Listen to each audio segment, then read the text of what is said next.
Hello and welcome back to another beautiful discussion on the Growth Mindset Collective here with myself and Nikki Hall. Hello. Hello, Nikki. How are you today? Hello, Ava. It's great to be here. Thank you for having me. You're welcome. So it is Monday. Happy Monday to everyone, and hope you guys have a wonderful week ahead. And today we're gonna jump into risk taking and the terror bearers. So. Risk-taking is the foundation of personal and professional success. Every great achievement in history begin with someone willing to take a chance despite uncertainty, fear, or doubt. Right, Nikki? Absolutely. All right, so tell us more about this fun stuff. I was just listening to you say that, and I don't know if I should say this right off, but honestly, this is where probably a lot of people in our kind of business, in this kind of mentoring and teaching, this is why we can open, or there's so many businesses like this, is because the terror barrier is such a real force and it's so big and it's so ingrained and it's so bred in the bone. It's got such a profound depth to it that even though it sounds so simple when we talk about it, and intellectually you might be saying, oh, yeah, I get this, but we all get it. But there's some mechanisms to this that is really tricky, and I'm not exaggerating.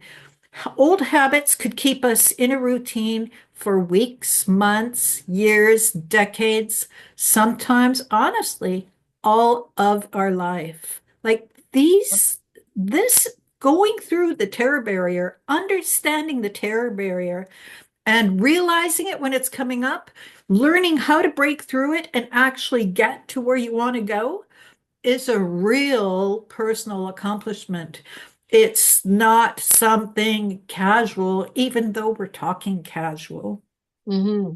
I definitely do agree. Most people hesitate when faced with an opportunity that requires stepping beyond their comfort zone.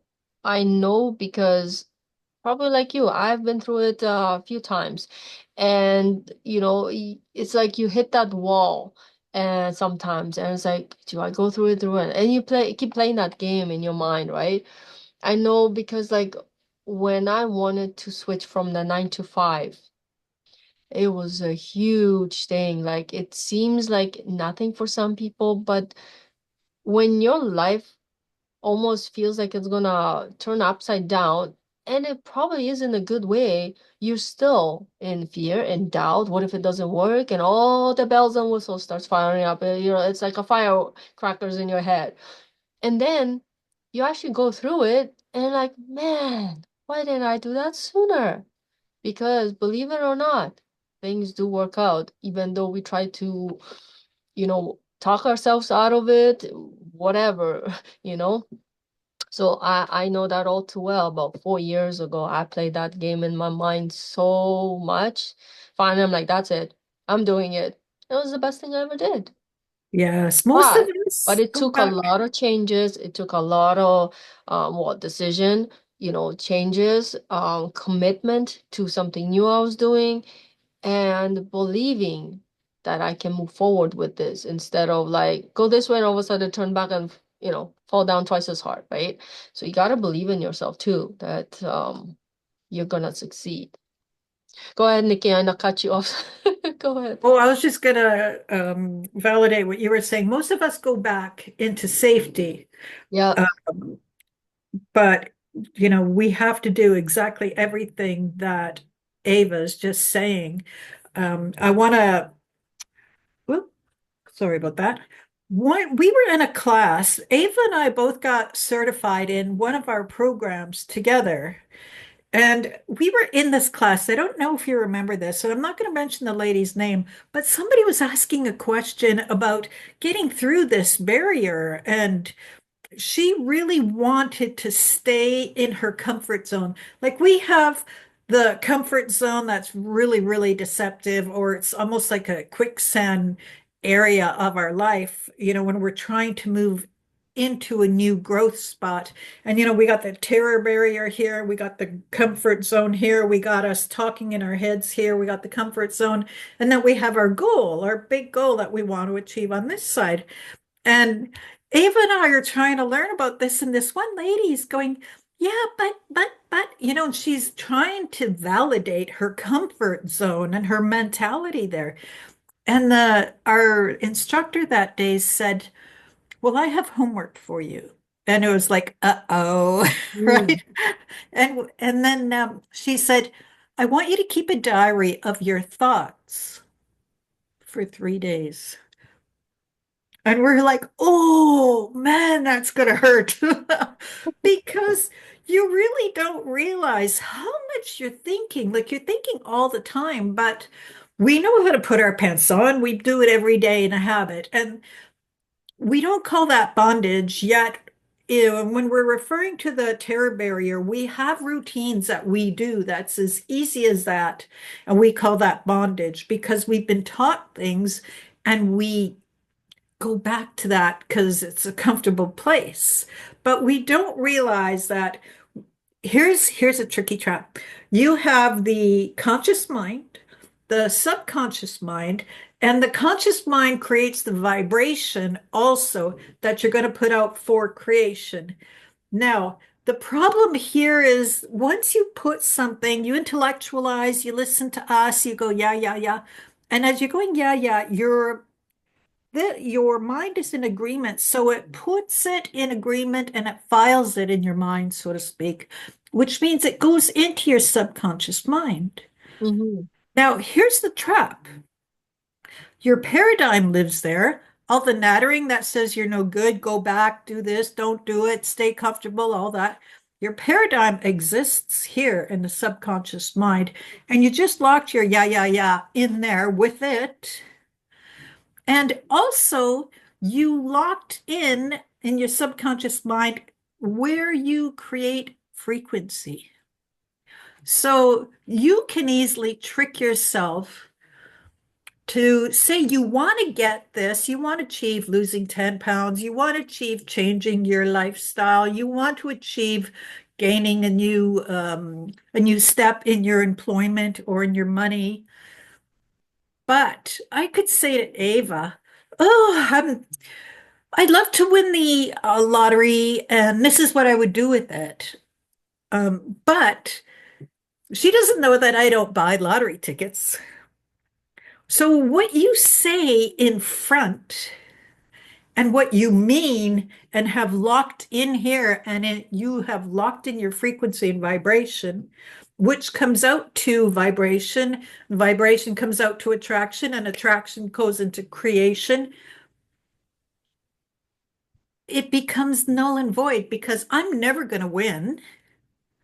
I'm never going to win. But yet it's a redundant thought and it's a comfortable point of not achieving.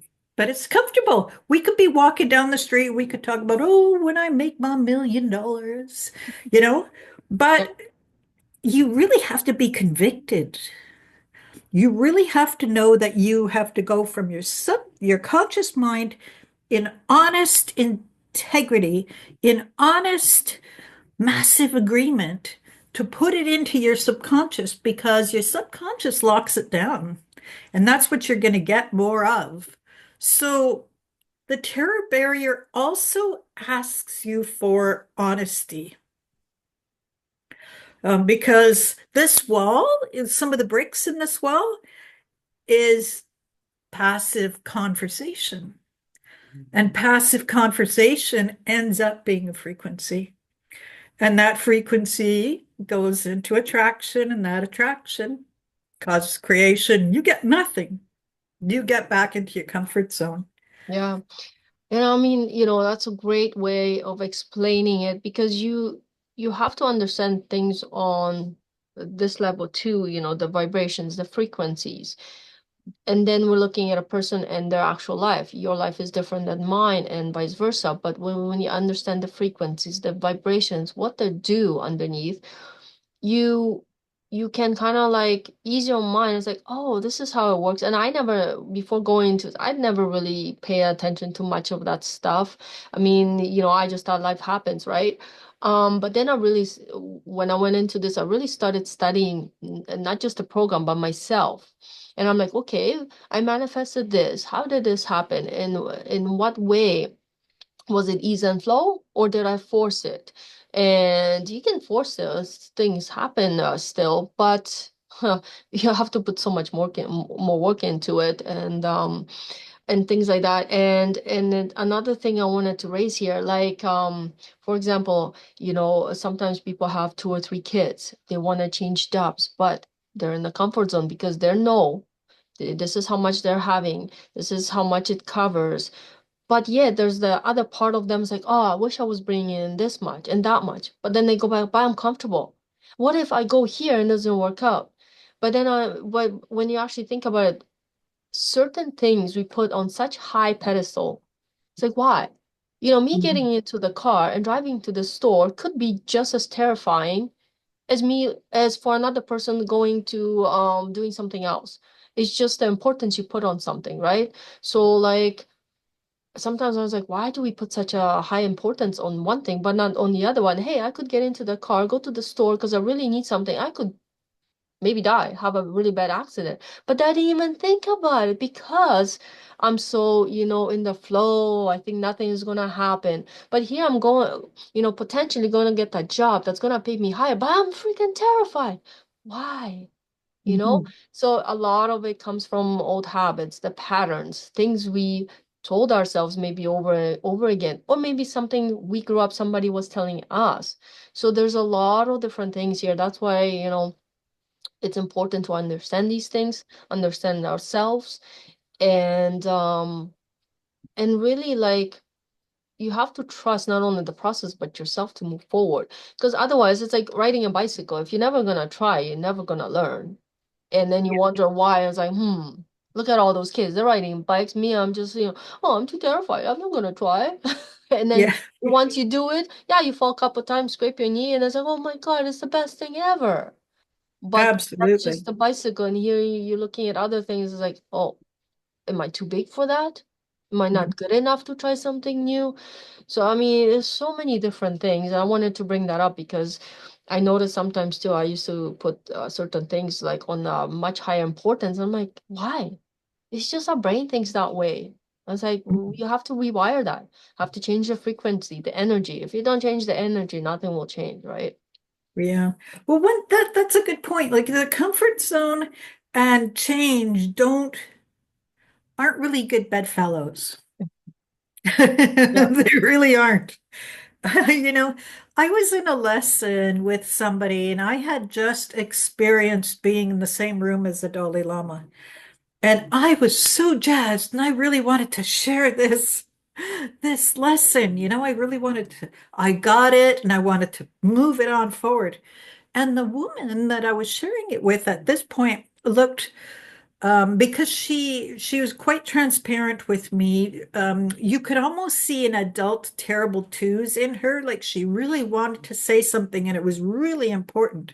So she was trying to adapt the learning lesson from the Dalai Lama, and she said, yes, and there's one more thing. And then I said, okay, what's that? And then she tried to take from decades her lesson her mother taught her. And I guess she had learned it so harshly or so fearfully or so immensely that she had to try and amalgamate an old manner of thinking into the new manner of thinking so that there was, the comfort zone existed while she was trying to crash through the terror barrier to get to the other side. You can't harness that old thinking on and like a helmet and shoulder pads and crash through the barrier. That doesn't work. But still, I had to let that woman take her journey, and I had to let her see that she couldn't bring old thoughts into new thoughts to create a new life. And We have to be careful of that because it's really easy to do. That was a blatantly obvious circumstance, but every day we're trying to make change and we're trying to move through and we're trying to get through that terror barrier, but we can't, the padding and the cushioning we strap on cannot be old methods of living. Mm. We cannot do that. That's either conflict or bondage. Yeah. It it Yeah. runs amok on your reason, right? And it's like just think how many opportunities you could have or would have missed if you didn't try certain things in life. I remember one time we were in Hawaii when we wanted to tandem skydiving. And I'm like, yeah, let's do it. Sign up for it. We're going there, writing this, and it's like they give you a piece of paper as you're getting there, closer to it. It's like, yeah, you're writing that piece of paper. You may die today, just so you know. We're like, yeah, okay, I'll sign it. I'm like, it doesn't even register. You're so excited, adrenaline's kicking in. You're just, ready, pumped up to do something amazing you've never done before. But it's funny, I remember this moment, we're all getting geared up. For me, it's a new experience. I don't know what to expect, but at the same time, I'm so hyped. I'm overriding the fear at the same time, right? So I'm just going for it.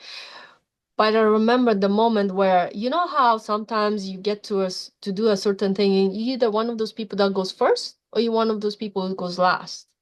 Well, everything was going really well. I was thinking, I was excited. We were in the plane, we're all getting, and I'm one of the last people to go. Well, guess what was starting to happen as I was one of the next people? That fear finally caught up to me. Fear, doubt, anxiety. And I was like, what am I going?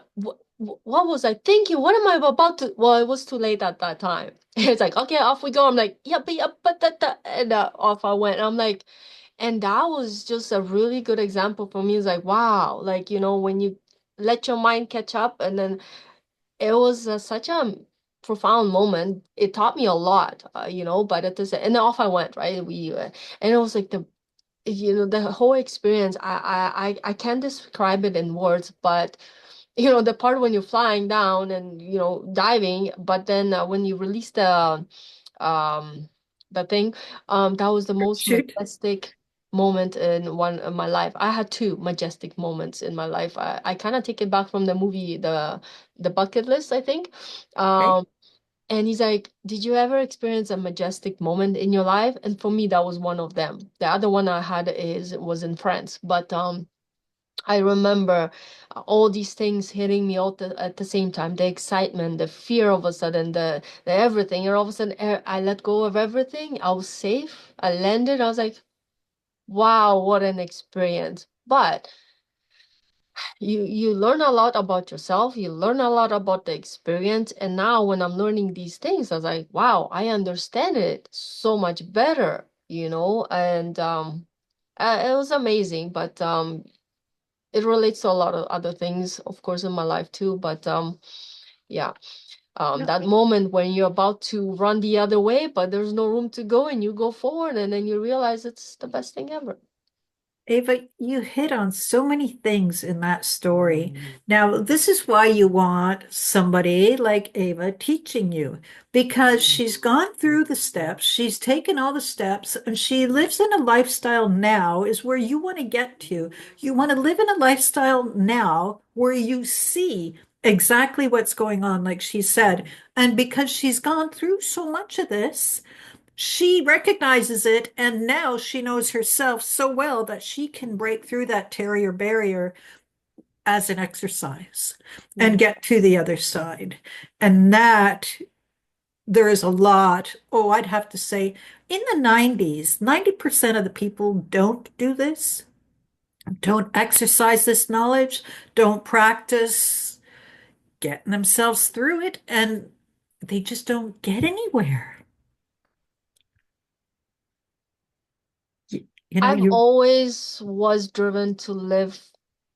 I don't know, like I've always curious about things. I've always, though there was times, yeah, I've if you've watched our other videos, I do talk about being like shy when I was young and being afraid of my own shadow, but there's the other part of me that just wants to like live and do as many things as I can because I'm so dynamic, right? But we all have our passions. For one person is this, for another is that, but it's you're living your life, you're getting to know yourself better, you're trusting yourself, your instincts and capabilities, and you just go right through, to the next level.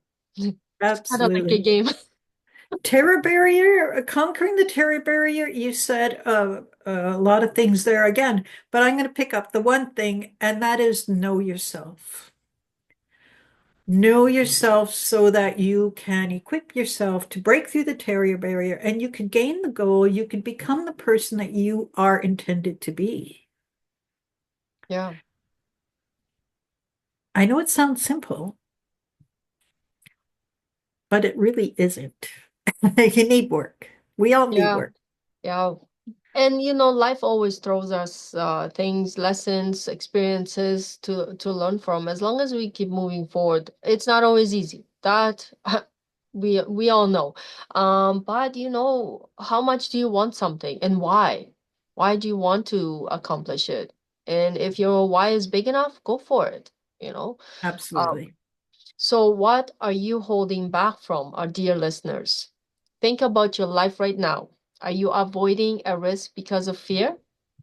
Are you standing at the edge of your comfort zone, hesitating to take that leap? What small shifts can you make today to move closer to the results you want? Join us next week as we talk about what, Nikki? Razor's edge. Yay!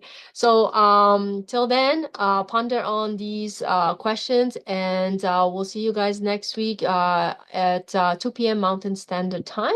I hope you guys have a wonderful day. Thank you so much, Nikki, for being here, and I hope you guys got a lot of value out of this. Thank you, Ava. Take Bye-bye. care, everyone. Bye bye.